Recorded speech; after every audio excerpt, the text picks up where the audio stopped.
Ngayon, magluluto tayo ng ginataang alimango na may buko. Ito yung ating buko. Bali, kakayorin ko yan. Ito naman yung alimango. I-steam ko muna bago ko linisin para hindi tayo kagatin.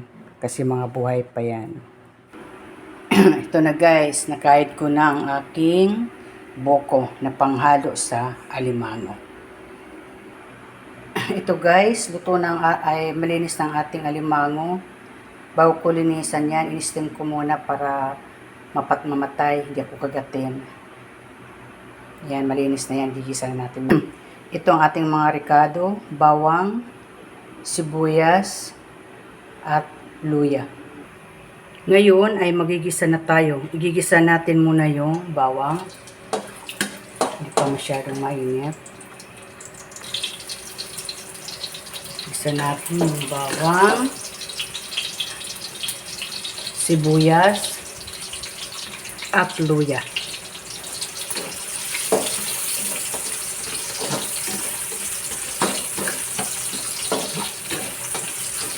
Palabasin muna natin yung aroma bago natin ilagay yung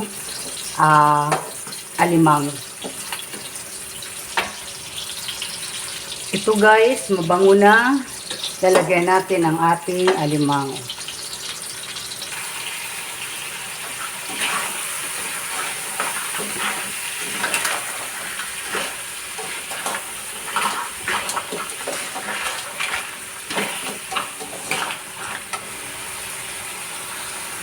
Ilalagay na natin yung buko.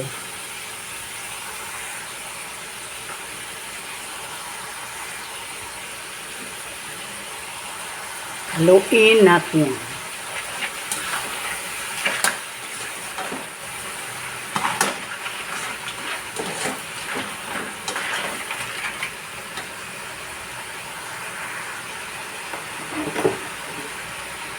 Lagyan natin, linagyan ko yan ng konting patis.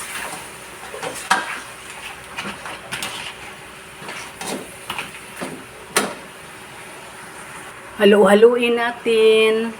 Halu-haluin natin. Yan. Itong alimango guys, kahit hindi siya malalaki, matataba naman. Ito ay galing talaga ng Samar. Kararating lang ngayon. Salamat Manay Erning at Ate Gima sa pasalubong ng alimango. At saka isda. Salamat uday sa udong at saka itlog na pasalubong. Thank you. Tapos, ilalagay natin yung pangalawang gata.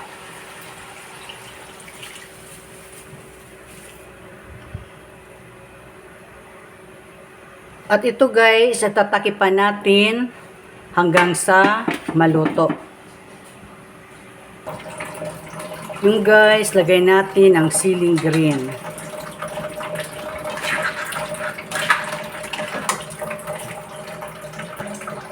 Luto ng ating alimango, ilalagay ko na ang kakang gata.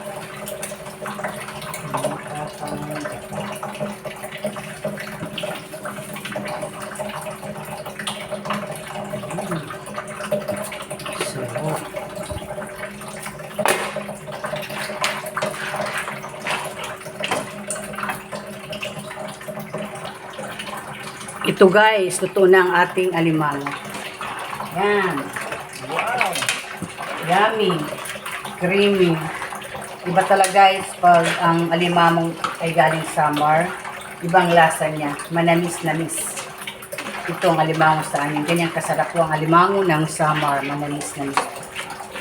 Yan po guys ang ating alimango na mayang coconut na mayroon coconut cream. Napakasarap po. Napakayami. Yan.